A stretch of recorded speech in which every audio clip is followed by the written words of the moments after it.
This is the Rational Reminder Podcast, a weekly reality check on sensible investing and financial decision-making for Canadians. We're hosted by me, Benjamin Felix, and Cameron Passmore. So episode 106 this week, and we're joined by a guest, Jim Stanford, who I was ecstatic to get. And I discovered Jim. People know that I've been racking my brain about quantitative easing and monetary policy in general, and the government's fiscal response, and all these different economic issues. And one of the people that I discovered through all that research was Jim Stanford, because he wrote an article. About quantitative easing and about how the Bank of Canada was starting to do it and what the intended outcome was, and all that kind of stuff. So I had never heard of him before, but as soon as I discovered him, I started looking up his other work. And he's an excellent writer. He's an excellent speaker. So I tweeted. Actually, Cameron, you tweeted asking him for recommendations on guests. And I replied to your tweet and said, I would love to get Jimbo Stanford, I think is his Twitter handle. And he replied and sent me a DM and said he'd be happy to do it. Oh, I didn't know that's how it came from my tweet. It's funny. It came from your tweet. Yeah, he was great. Fascinating perspective, amazing ability to communicate ideas. And also, as I mentioned, you and I mentioned 3 or 4 times in the interview, the book he wrote, Economics for Everyone, is a phenomenal book. It's not easy to find. We've both found our copies at a local bookshop here in Ottawa, but it is a very good book. Oh, all of the beating my head against the wall trying to figure out the ins and outs of quantitative easing and just like money and banking and how that relates to the economy. All of the digging that I had been doing was summarized better than I could have done it in Jim's book. So he is someone you've probably heard of, perhaps, even though we hadn't. He is quite a prolific contributor to various media outlets. He is the economist and director for the Centre for Future Work, based at the Australia Institute in Sydney, Australia. He spent many years, which he does talk about, as the director of policy with Unifor, which is Canada's largest private sector union. He has a PhD in economics, a master's in philosophy from Cambridge, and as he talks about, he got his economics undergrad at the University of Calgary, same time that Stephen Harper was getting his master's, I believe, in economics. And as I said, he's the author of the book Economics for Everyone, a short guide to the economics of capitalism. And that's a book that's in its second edition, I think, in 2015 was when the second edition came out. But it's worth a read.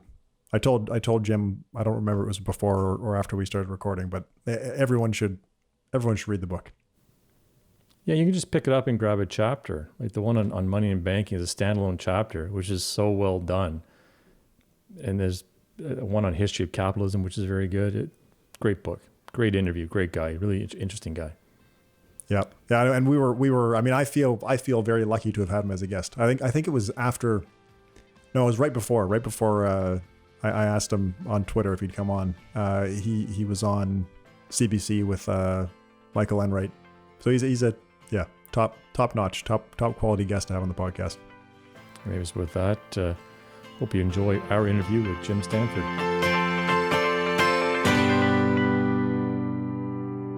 Jim, thanks so much for joining us on the podcast. My pleasure to be here, Ben. Thanks for having me.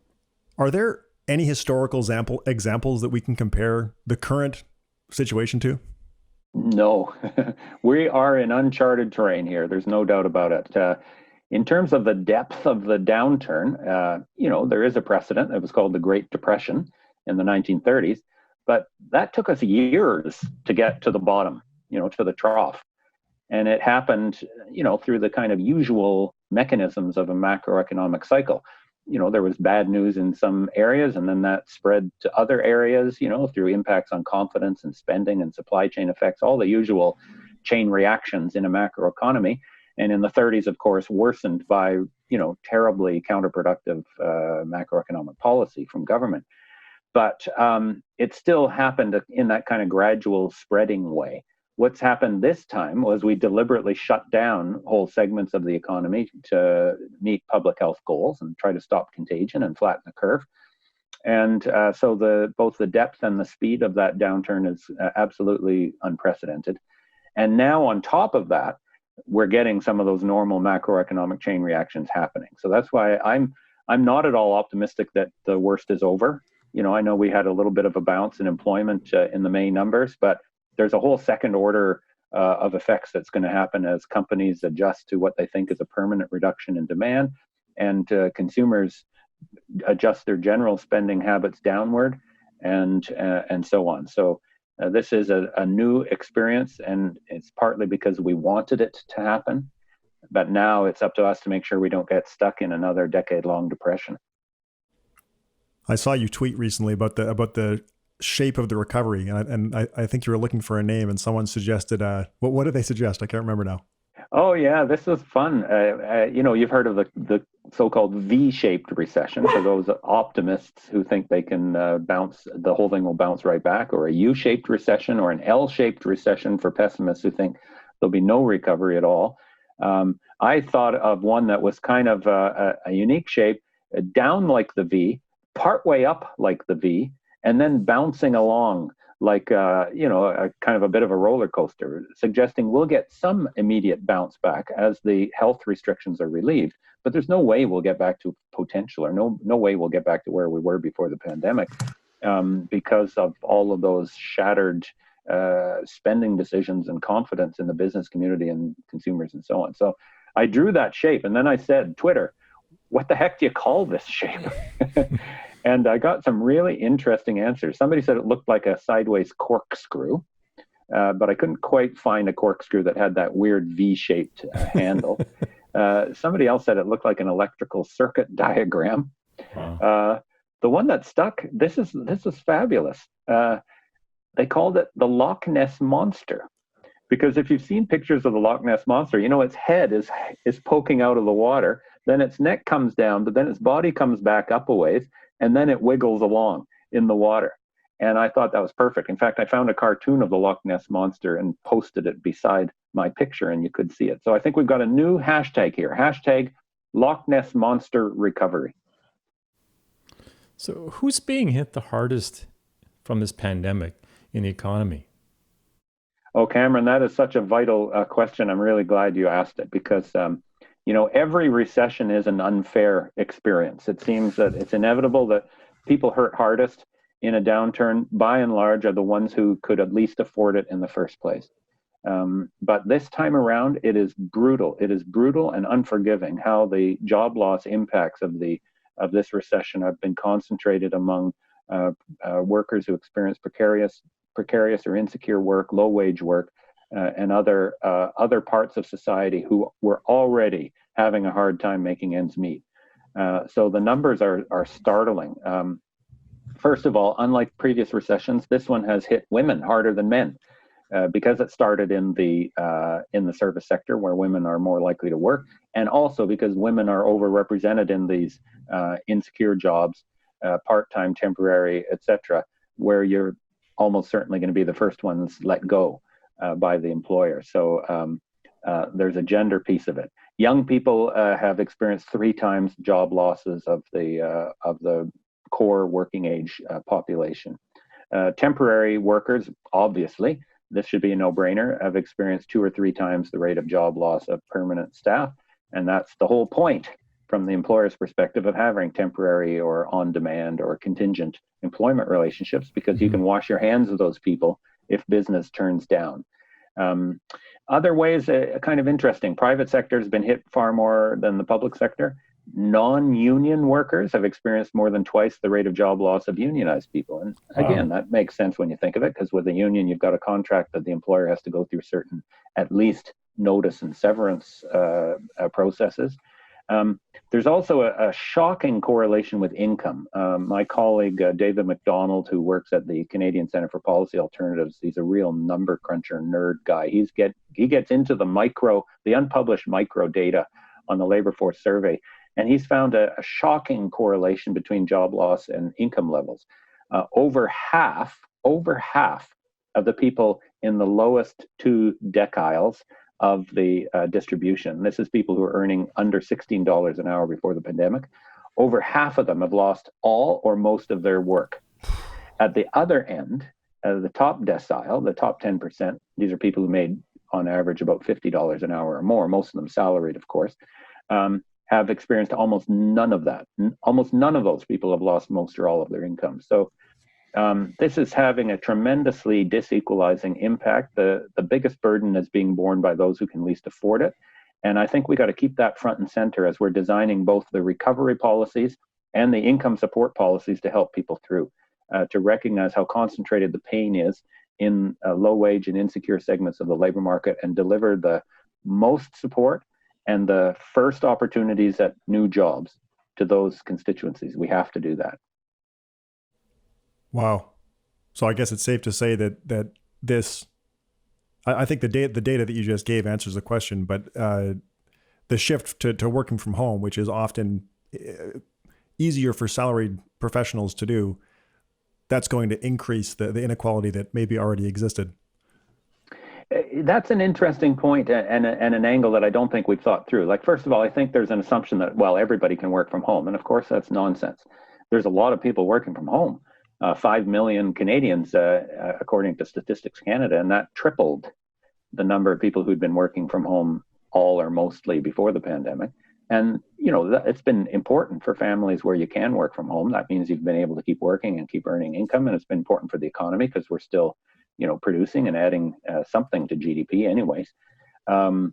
So it's been an important cushion. But first of all, most people can't work from home. Our research suggests maybe between 25 and 30% of all jobs could be done effectively from home on a long-term basis by the time you adjust systems and equip people with the right technology and that kind of thing.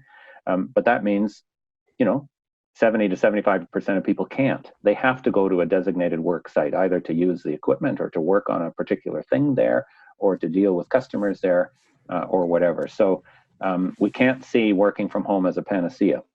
To the extent that we do keep working from home more than we did before, I don't think all of those 5 million are going to keep working from home because, you know, we all know there's lots of drawbacks for both the employer and the employee. I think in general, most people are going to want to get back to their regular workplace when it's safe to do so. But I do think there'll be a permanent uptick in how many people are working from home. And I think it will be important to think through some of the issues about how do we organize that in a sustainable way? How do we make sure it's safe and fair for people to work from home? There's lots of issues that people don't think about. Workplace health and safety, for example. If you're employed and working still at home, but doing it for pay, your employer still has a duty of care in terms of workers' compensation and health and safety rules. And that means we've got to get people set up right with the right desks and the right ergonomics and safe lighting and electrical wiring. Even things like domestic violence. You know, women working from home have faced elevated incidents of domestic violence during the pandemic, and we've got to make sure that people are aware of those risks and supported to address and escape them. So I think it will be a fascinating area. I don't want people to just kind of drift into it and think, well, all you need to do is get your laptop, sit on the couch and do your work. I think if we're going to do it properly, we've got to take it seriously. So in your book, Jim, which, side note, I thought was fabulous. I'm just going to hold it up for our viewers on YouTube. Excellent book. But you talked about how the economy is fundamentally a social system. So I'm curious what you think this shift to working from home, how will it make the economy less social, and what might the impacts be on the economy going forward? Oh, well, that's a great question. And thanks for the plug, by the way, Cameron. I'll give you your free beer payment when we can meet in person. Yes, economics is a social activity. None of us work alone. I hate the term self-made millionaire or self-made billionaire. Nobody did it by themselves. They always had a team, whether it was, even if they owned the company themselves, there was people working there, and they had suppliers and they had customers, and we all work together one way or another, directly or indirectly. And that's why I think economics is taught as a social science. That is how it should be taught, rather than pretending it's like physics and you can describe every interaction with a formula. I'm not against using math and economics, but we have to remember we're dealing with human beings who interact in a social context and have respective and often competing and conflicting interests. So issues about history and norms and culture and power, things that don't show up in your usual supply and demand graph, are actually crucial inputs for understanding the economy and understanding economics. So now we have a situation where 5 million people are doing their work in a way, in an isolated fashion. In fact, that was the idea. That's what physical distancing is all about, is to keep us isolated in that sense. And you're right, it will change the relationships in ways that I'm concerned about. I think, first of all, it could make our work less effective.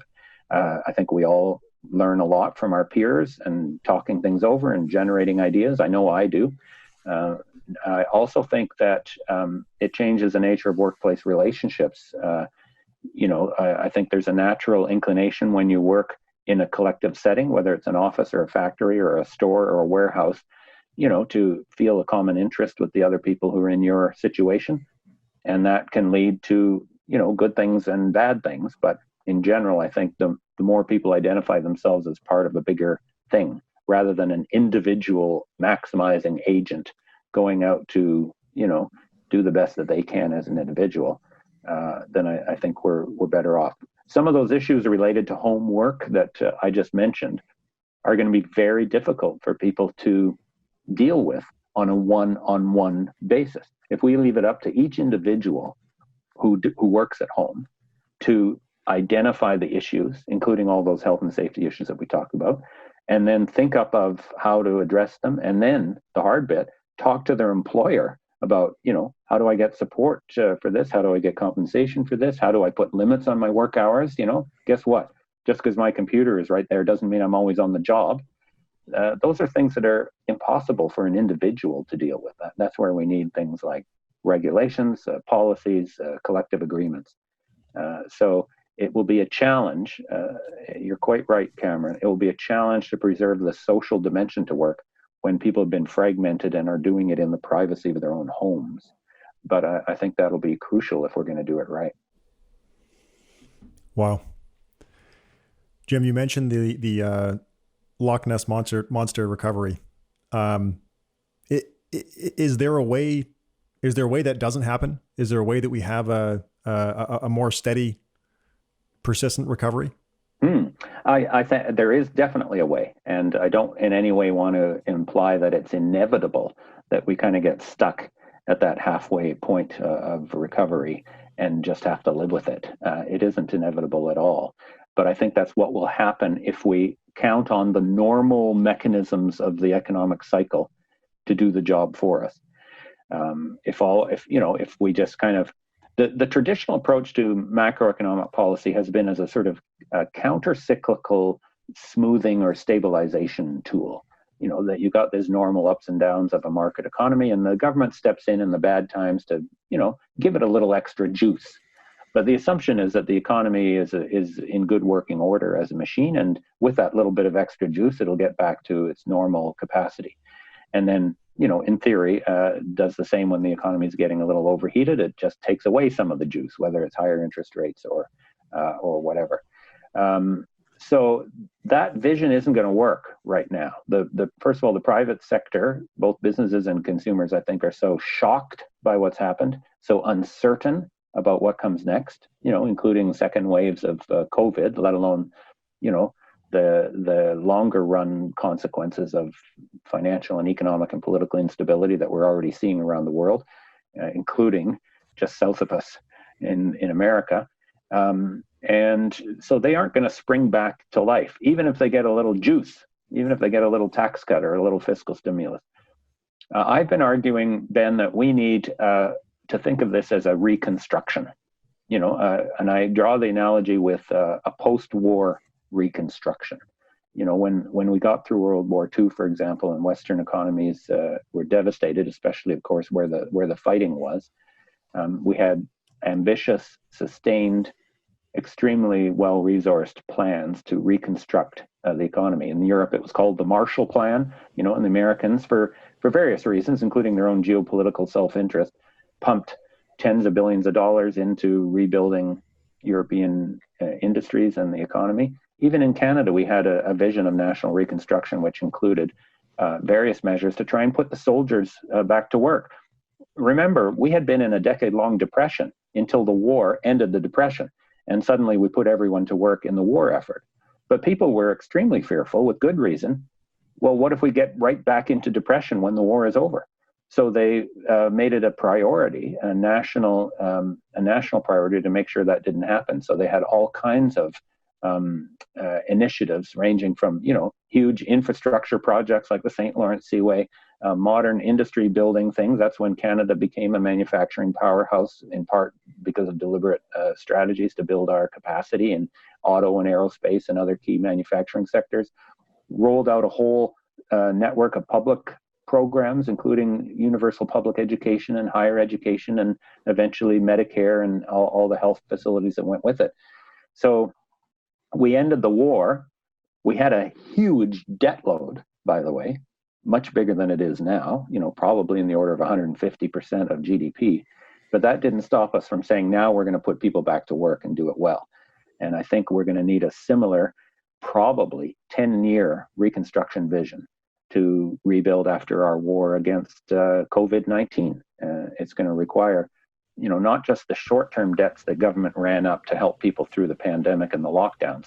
It's going to require a long-term commitment to mobilizing resources in infrastructure, in expanded public services, in community services, in direct public sector hiring, in order to get to get back to a place where economic growth can be sort of self-sustaining again. Otherwise, I think we will get stuck at that halfway point that was indicated in the Loch Ness Monster diagram. So is there a chance that the response of government to the pandemic might result in like a new and improved version of North American capitalism? Yes, I think so. I in my line of work, I have to be sometimes mindlessly optimistic, even though economists are known as the dismal science. I have to be hopeful, otherwise I'd give up this job and do something else. And I think there could be a silver lining to this pandemic. And I say silver lining carefully. I don't want to minimize the horrors of what's gone on, especially for families that have lost a loved one. But I do think it's going to force us to question some of the ways we were doing things before. My specialty is in the area of work and labor markets. I think the pandemic is going to force us to very, very seriously re-examine the whole phenomenon of precarious work and how we've constructed this kind of just-in-time, on-demand workforce in many sectors of our economy. And, apart from that being very unfair for those who are in those jobs, who never have hope of a permanent job with benefits where you could take out a mortgage and buy a house and put your kid through university, we now have a new issue, which is the public health dangers of people doing important but low-paid jobs and treated like a disposable input rather than a human being. We saw that in long-term care. The whole reliance on agency staffing and multiple job holding turned out to be a critical vector for spreading COVID from one long-term care facility to another. And it was a disaster, and it's cost hundreds of lives. So this is a time for us to rethink how we treat those jobs, even low-wage so-called menial jobs, and treat them like professions, frankly. Carers and cleaners and retail clerks should all be valued because they all have a responsibility to keeping society safe, not just delivering a unit of labor effort in a particular point at a particular time. And those jobs should be regulated and supported, and the workers should be trained. And with good compensation and more stable hours, they can get retention so that these people have experience, and we can do all those jobs better. I think that it's critical, not just, again, as a moral imperative, but as an economic necessity for us to take a look at these practices and realize they're not fit for purpose in a post-COVID economy. And therefore, we're going to have to rethink how we organize work and how we value it and how we protect the people doing it. You mentioned when we were talking about not having a Loch Ness Monster recovery, you mentioned the sort of post-war fiscal response that the government could have. And I think when people hear things like that, they worry about growing deficits. And one of the things that I took away from your book is that maybe that's not such a bad thing. Can you just talk about that? Are deficits bad? Should we be scared of them? Well, I think it depends what kind of deficit and what it's for, what it's used for, and critically how we manage it. So we do live in a new world in terms of public deficits and debt, and how we think of it and how we manage it. And that new world has been here for a decade, really, since the global financial crisis. This is somewhat new to Canada, but it's not new to the world system. Even before the GFC of 08, 09, you had experience with a different approach, say in a place like Japan, which suffered a very long, hard recession and ended up introducing the whole practice of quantitative easing from the central bank, using the creation of money through that public credit facility to facilitate government borrowing. In fact, in Japan, they used it for other things, even buying up big chunks of corporate equities. And in fact, the central bank is now by far the largest shareholder in Japanese capitalism, which is a very interesting development. So now Japan's debt, public debt, is 250% of Japan's GDP. Is that a problem? It doesn't seem to be. You know, the old theory said they should have hyperinflation, they should be pushing wheelbarrows of money around to go and buy a loaf of bread, that you'd have collapse of the financial system. In fact, it's helped Japan deal with big challenges, including the challenges of demographic aging and the horrible earthquake and tsunami and all the costs that came with it. So, you know, we've learned that debt isn't the monster that it's made out to be. And now we're going to have to get used to it, because we are going to have huge debt.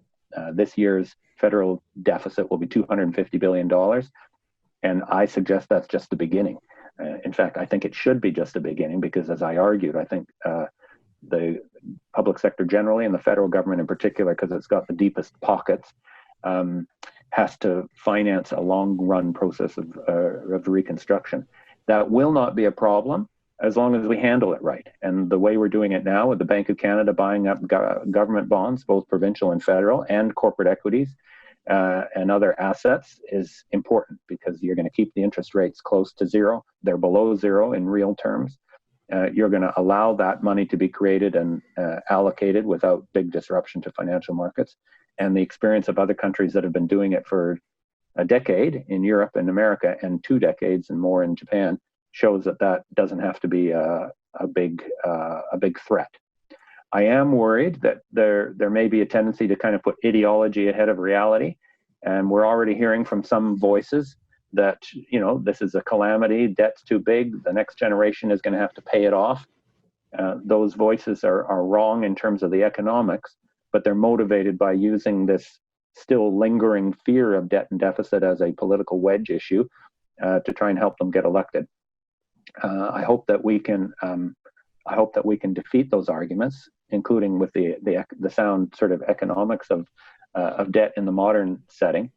And at the end of the day, I think we have to show that the debt has another side of the coin. You know, every $100 billion of federal debt, the other side of it is $100 billion that was invested to help people through the pandemic and help the economy to rebuild. And in that regard, more debt is a good thing, not a bad thing.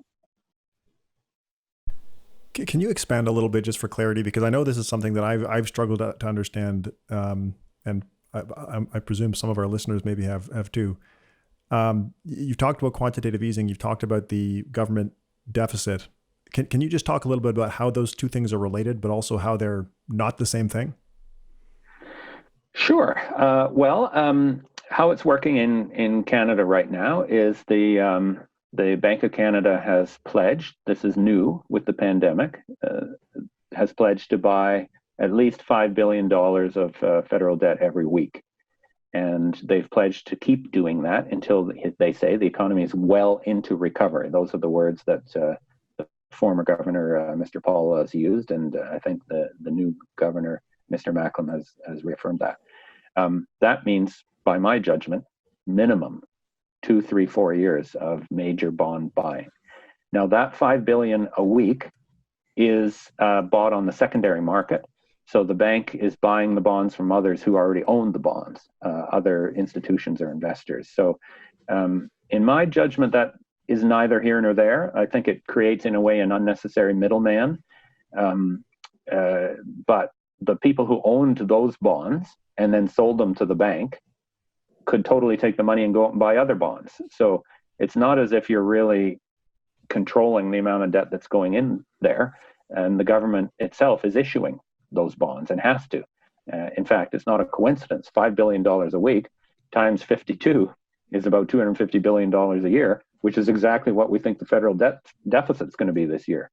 Now, on top of that, the bank is engaged in other activities. They're buying some provincial bonds, again, to stabilize financial markets, to prevent a spike or a run on provincial government debt. And we know there's some provinces where that could be an issue without this kind of intervention, given the uncertainty that's ahead of us. They're buying some corporate assets. I'd like to see the Bank of Canada play a role supporting municipal finance. I think cities, in a way, have the hardest fiscal vice of any level of government, just because they don't have the revenue tools, and they're also required by law in most cases to run operating balanced budgets, which is a very misguided notion, and right now is causing havoc at the city level. And I think the Bank of Canada could help, or perhaps it's a question of the higher levels of government using the funds that they can mobilize with the Bank of Canada's help, and then delivering the money to the cities rather than requiring the cities to do it themselves, or some mixture of the two. So the Bank of Canada also, this is quite unique in Canada's case, buys a share of government debt directly from the government when they issue it, and has done for decades as part of their normal debt management and monetary policy operations. In other parts of the world, this was viewed as heresy, that the central bank would just straight up give money to the government. They viewed it as a risk that you just get into printing money to pay for stuff. It hasn't been that way in Canada. The Bank of Canada has been very, I think, cautious in how they've done that. And now you are seeing other countries start to do that as well. In Britain, the central bank is going to do that with the government there. So ultimately, whether it's in the primary market directly from government or in the secondary market buying the bonds from others who owned it before, the Bank of Canada is creating the credit. They're creating the money. They're not printing it, because we live in mostly an electronic system, but they're creating money just like private banks do when they issue loans. And by creating that money, they're facilitating the government borrowing, and more importantly, the government spending, which is going to be critical to both the immediate emergency and the long run reconstruction that's going to be required. So I think it's a historic change that we've seen in the last 3 months, and an important one. And I'd like to see it continue and perhaps kind of be extended in the ways that I mentioned, including the municipal finance realm. I think when people hear about money printing or credit creation, but people usually call it money printing, even if that's not what it is, that always stokes fears of inflation. I've heard so many people say exactly that with all of this stimulus and quantitative easing, we have to have inflation. Is there evidence that QE or large scale asset purchases are inflationary? Yeah, you're right, Ben. That is a kind of a knee-jerk argument, and I think it comes from this long reign of a very kind of orthodox theory and practice in the realm of monetary policy. The kind of the Milton Friedman quantity theory of money approach to inflation, which says inflation is everywhere, a monetary phenomena, and it's caused by too much money chasing too few goods. That's the kind of simplistic thing that many of us were taught in first-year economics, and it was always wrong, and it's been proven especially wrong as the banking system shifted towards a more endogenous credit type of system, rather than the old-fashioned approach where a bank had to keep a certain amount of reserves with the central bank, and then they were allowed to multiply that through the fractional reserve system. That's ancient history. That doesn't exist anymore. We've got a whole different banking system. Sorry, I don't want to interrupt you, but can you dig into that a little bit more? Because I think that is a massive misunderstanding that people have. Yes, it is a massive misunderstanding. And one thing that's been interesting in the years since the GFC is even mainstream economists have come to grips with that massive misunderstanding. For example, I think it was 2013, 2014, the Bank of England issued a kind of technical working paper that was surprisingly frank in its description of how credit creation actually works, and was explicit that what most people are taught in first-year economics about the fractional reserve system, and a bank collects money from depositors and then has to keep a share of that money on hand, either in its own vaults or with the central bank, but then can multiply the loans that come from those initial assets as long as there's not a run on the bank. You know, that's the story we were told. I remember thinking of that when I watched the old Mary Poppins movie. I don't know if you guys saw the original one, not the new one, where Jane and Michael Banks go to the bank, their father's bank, and accidentally start a run on the bank by demanding their tuppence back so that they can feed the birds. That was kind of the model. And runs on banks can still happen. We saw it happen, but they don't happen like that. They happen because other banks won't lend to a bank. And it's not a question of getting a certain number of deposits and then multiplying the loans. In fact, the loans come first. A bank creates money when it issues a loan. This is how the private credit system works. It's not just about governments and QE. This is how banking works. They create money when they issue a loan. There are certain capital requirements that they have to, in theory, stabilize confidence in the bank's ability to do this on a long-term basis. But those capital requirements are pretty loosey-goosey, frankly, and do not ensure stability, not remotely. The central bank monitors it and is ready to step in with huge amounts of its own created money to stabilize the system when it's required. So there is, I think, a better understanding now of how banking actually works, and I think that will help people wrap their minds around what the central bank is doing. There's lots of things that cause inflation. The amount of total money in society can be a factor. There's no doubt about it. So this is why you watch credit creation indicators as a sign of what's happening, both in the real economy and with inflation.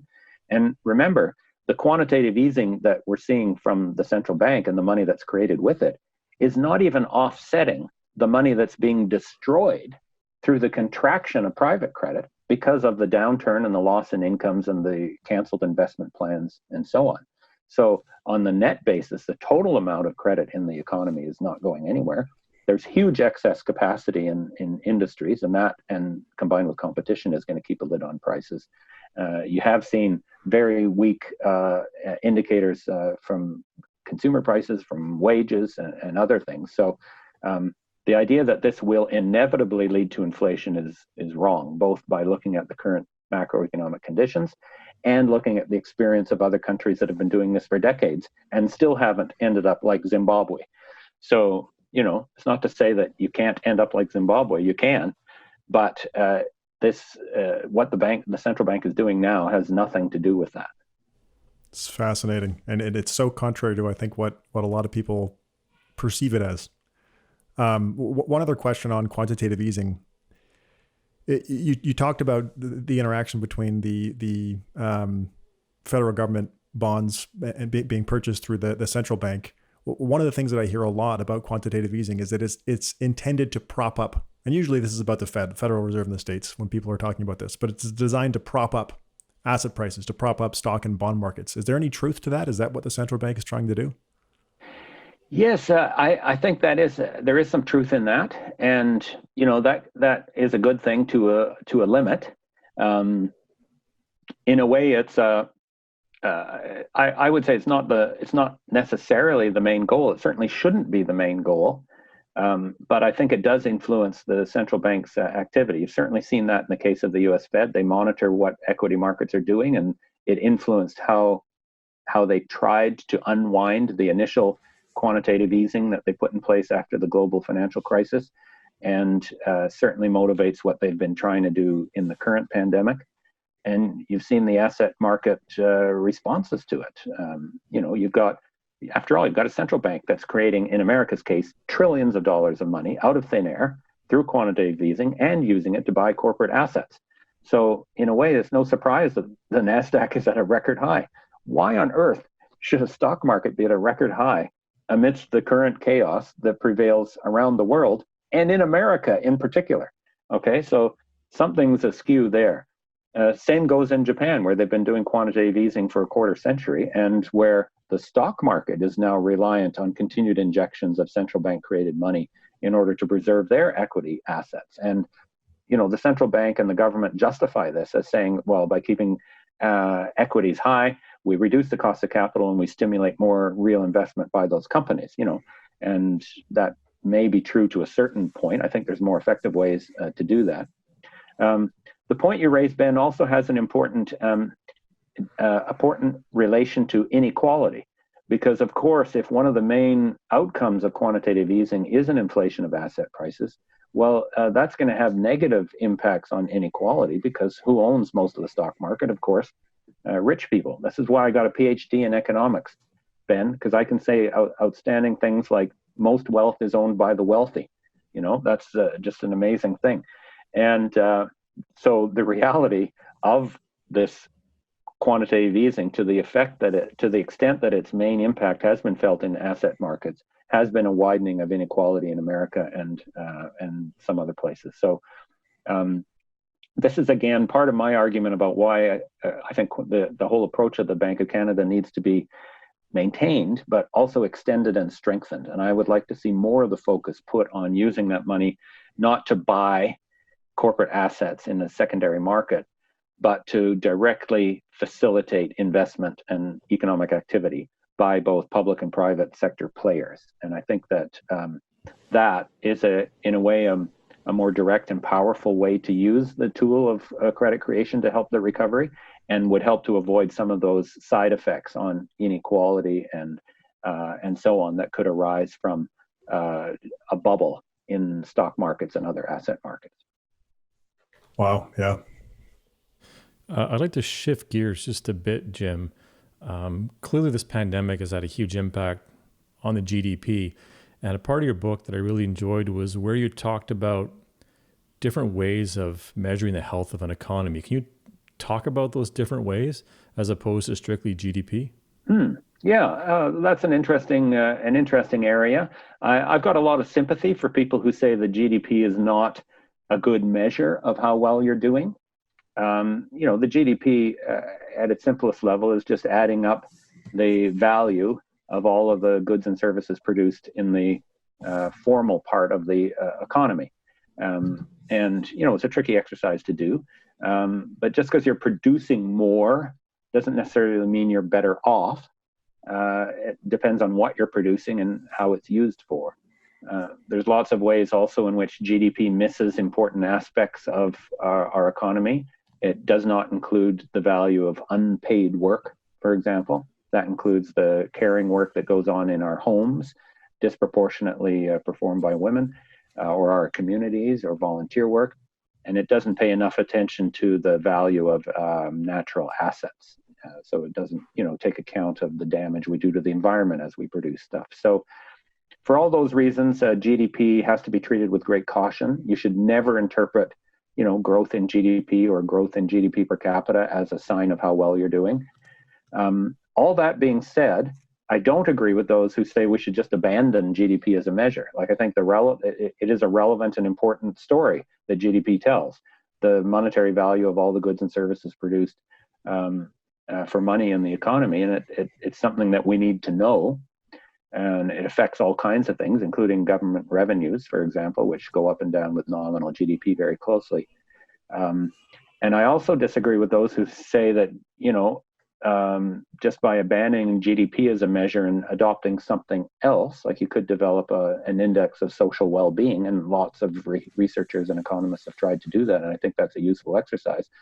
But just changing the measurement doesn't mean you're going to change what's actually happening in the real world. That's I think, very naive. Our economy is not operated or managed to maximize GDP. That lots of people make that assumption, including a lot of well-meaning environmentalists.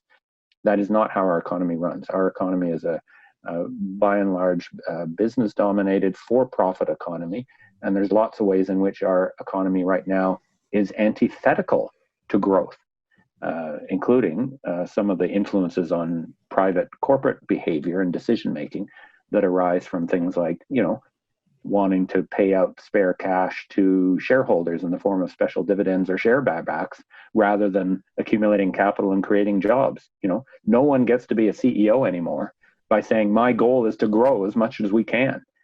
They get to be CEO by saying my goal is to deliver as much wealth to the owners of this company as I possibly can. And the CEOs are rewarded handsomely for doing that. So I find the criticisms of GDP, I think, to be valid, but we should be cautious in how we use GDP as a measure, and don't expect that by changing the measure we somehow change society. There's much deeper structural and power relationships that determine how the economy is unfolding, not just one particular measure. We've talked about wealth distribution a couple of times, and again, your book has so many wheels turning in my brain that weren't turning before. But anyway, that's a separate topic. People should read your book. Everybody should.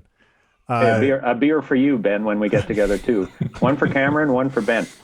The incentive was not necessary. I would have said that anyway. The PBO, the Parliamentary Budget Office in Canada, just released a report that I saw that says that 1% of Canada's wealthiest households own 25.6% of the country's wealth. How is Canada doing in the global landscape in terms of wealth distribution? Yeah, I saw the coverage of that report, and I haven't yet dug into the report. I want to take a look at it. I actually think that understates the problem, to be frank, because I'm pretty sure that the PBO is including housing wealth in that total, including the value of your own residence. And I just think that's misleading. I know if you live in a trendy neighborhood in downtown Toronto, maybe you think you're a millionaire because you own a house that's worth $1 million. But guess what? It's still just a roof over your head. And its significance both to you and to the economy as a whole is very different than how we think of, what I would call financial wealth or disposable financial wealth. So when I have tried to look at wealth distribution, which is an important topic, I try to strip out the value of own residences. And you get very different numbers. By that standard, the top 1% in Canada probably owns 35 or 40% of all wealth. So if anything, the problem is even worse. Wealth is distributed far more unequally than income. We keep an eye on income and the gap between high income and low income people, and we try to moderate it a bit through our tax system and so on. Wealth is much more unequal than that. And in a way, it shouldn't be surprising. The reality is that most wealth, including most business wealth, is owned by a really surprisingly small share of society. And that gives rise to, I think, a lot of problems in how our economy works and how our society works, because that, by my reckoning, roughly 2% of people in society who have enough wealth that they don't have to work. They could live off their own wealth. Many of them do work, but they don't have to, and that's a big difference. That 2% just carries so much influence through our media, through our culture, through our educational institutions, through government, and of course directly in the economy, because their investment decisions determine how the economy develops and where it develops. And I just think there's lots and lots of problems with that. So first measuring and understanding the distribution of wealth and what it means, and then hopefully taking some means to redress that, perhaps by sharing the wealth a bit more, through something like a wealth tax that some have proposed, or perhaps by regulating how wealth is wielded in society and trying to channel it into things that are more broadly beneficial, rather than just what that 2% want to play on, I think will be really important. In Canada, many of the biggest companies are in energy and banking. Is there something that Canada should be doing to ensure that all these people have work in the future? Like, is there a risk of having an economy that's overly concentrated in a few sectors? Oh, there sure is. Cameron. And that, in a way, is a legacy of our colonial history. The fact that the resources sector and the banking sector are, in a way, the brightest lights and the strongest pillars of corporate Canada. Our economy is much bigger than that.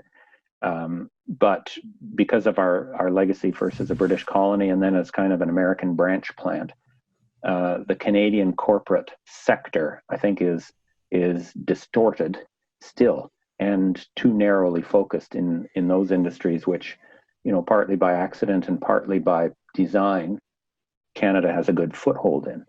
We have very strong banks and a very big and strong financial sector because government wanted that to happen. And they created an environment right from before Confederation where banking had to be done by companies that were based and owned here. And we still have extensive protections on the banking system against mergers and takeovers, limits on foreign ownership, and so on. So banking has been a protected industry, a heavily protected industry, with a strong focus on developing a Canadian indigenous banking system. And, to some extent, that's been beneficial. Although I think the banks themselves are too self-interested and should be held to stronger account around issues about how they use that wealth in our economy. Mining and energy, particularly, I'm sure you're thinking petroleum, have been developed here, I guess, partly because of our geography and our immense riches of these things. And then, to some extent, not a total extent, to some extent, a strong Canadian ownership piece of the mining sector and developing expertise and running mining companies and some of the services and functions that go on with it. Canada is a leader globally in mining services and some of the more innovative aspects of that. And Canadian companies are, of course, in places all over the world with their own investments, sometimes with very, very unacceptable practices environmentally and human rights in that. In much of the rest of the economy, we tend to be dependent on foreign investment and foreign innovation. And I think a fundamental challenge facing Canada, particularly as we confront the climate constraints on our energy system and our economy, we know that fossil fuels have to phase out over the next 2 to 3 decades. So why on earth would we want to see a dying industry as a leader in our future economic development? That would be a travesty and just a deeply mistaken approach. We're going to have to develop other industries, and hopefully indigenous industries, in the sense of coming from within Canada and Canadian expertise and Canadian firms, to supplement those two traditional pillars of our business sector. I used to, every year when the Financial Post came out with its top 500 Canadian companies list, as a joke, except it was a sad joke, I would go through and count how many of the top 20 were either financial firms or mining and energy firms, and it was always a strong majority. And it meant that we didn't have a domestic business capacity in other areas like value-added manufacturing or science and technology, digital economy, even retail. We can't even get a good, strong Canadian Canadian-owned presence in retail anymore. And even Tim Hortons isn't Canadian anymore. So it shows you how I think narrow and precarious our economy is for all of those historical and structural reasons. And I think addressing that by nurturing a broader portfolio of homegrown, high-value, sustainable industries should be a priority of our national economic strategy. Well, luckily, as of today, I believe we do have a leader in technology and retail, with Shopify being the largest cap company in Canada. So that's a good news story. Well, yes and no, because, I've been around the block a few times, and the problem with the stock market and how it values things is it gets carried away on its own Kool-Aid. And so just because you're very, very, very, very valuable on the stock market, and, great news for Shopify and what they've done, it's a great success story. There's no way it's truly the most valuable company in Canada, just like Nortel wasn't, and just like BlackBerry wasn't. So, without saying we should short anything here, what goes up will come down, and the latest digital fad shouldn't be what we make our value judgments on. So on the stock market, Cameron and I give people investment advice. That is our job.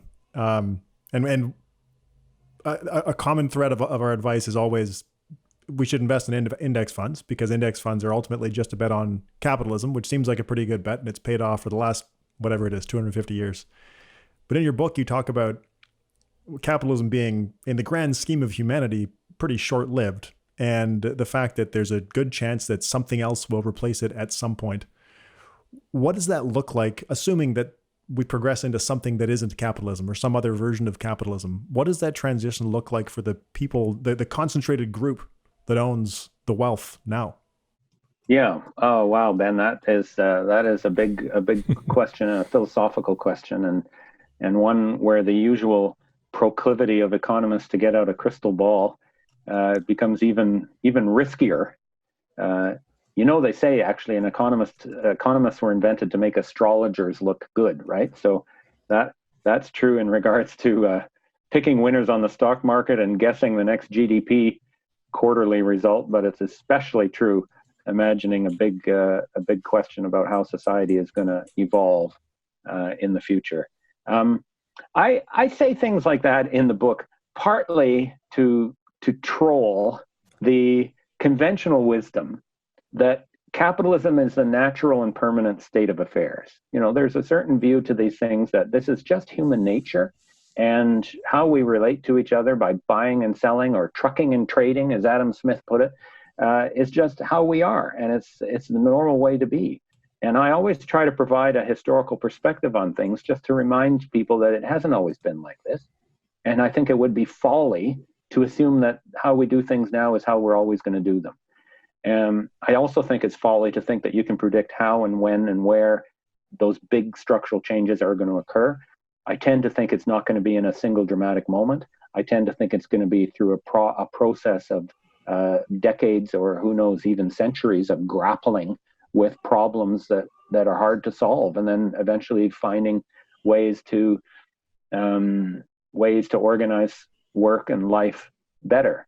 And there'll be lots of hardship and uncertainty and probably conflict, and hopefully not war in that process. But it will happen, I think, and it will happen in surprising ways. I mentioned earlier the fact that the Japanese central bank is the biggest shareholder in the Japanese stock market. Well, think about that for a minute. A public institution, using money that it creates out of thin air, is buying up capitalism.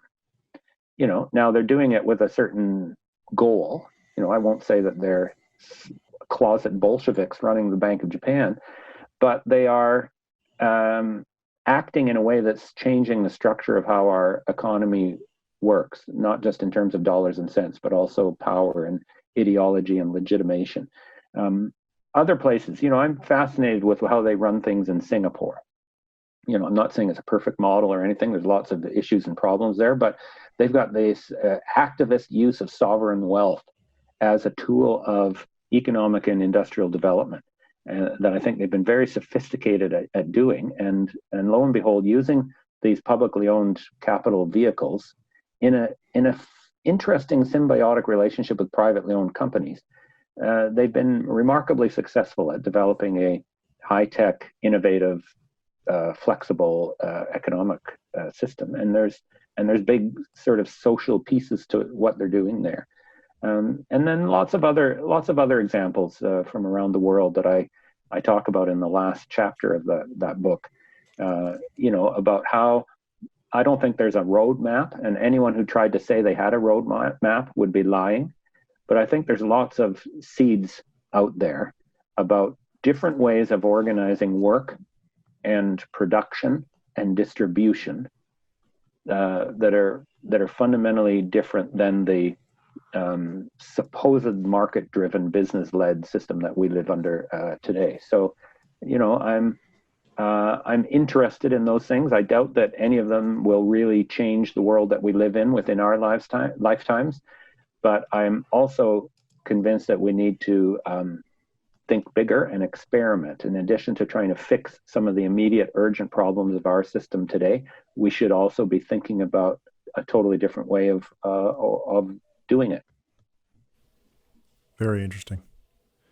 Cameron and I get by in this podcast most of the time without a whole lot of political discussion, and our conversation with you today has had more politics involved than probably any past episode.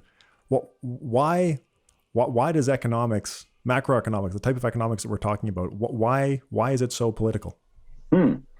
Oh, I think it's a natural fit. In fact, some of the places I studied economics, it was actually called political economy. In fact, it was Adam Smith who invented the term political economy. Adam Smith, supposedly the father of capitalism. And it was because of a reflection that the economy is a social process, first of all, as we were discussing earlier, Cameron, and a process where social structures and classes and vested interests and social conflict and governance, and hence politics is about all of those things, were direct relevant inputs that help shape how the economy works. So, part of the interest of the early classical economists, Smith and Ricardo and so on, was precisely to make arguments that would undermine the vested and, in their view, unproductive power of the sort of remnants of the medieval landed gentry. This group that was just entitled and had all this wealth, but used it very uselessly. And so they developed an economic model and economic policy recommendations coming from that model that were aimed explicitly at reducing the power of the aristocracy or the landed gentry, and replacing it with what they saw as a very innovative, productive, dynamic, and positive force.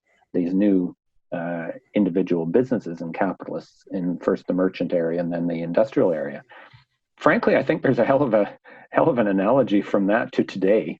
If I was to talk about a entitled elite with lots of money doing almost nothing with it, I would look at the concentration of financial wealth among that very highest, richest share of society, and how unproductively they are using it.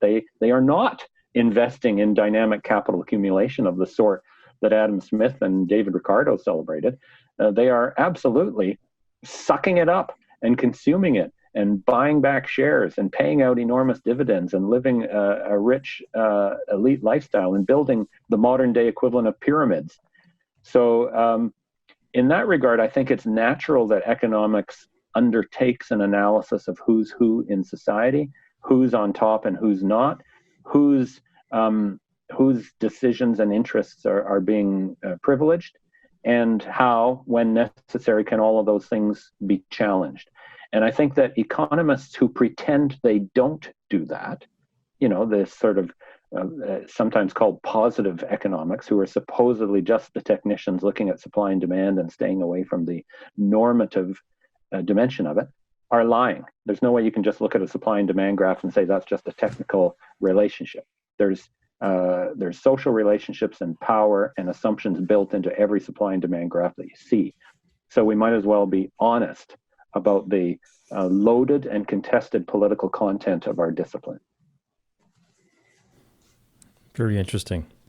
So for our last question, and for a change, I have two parts to it, because so much of your career and so much of what we talked about is about a better future. So I'm really curious, how do you define success in your career, and also outside of your career? How do you define success?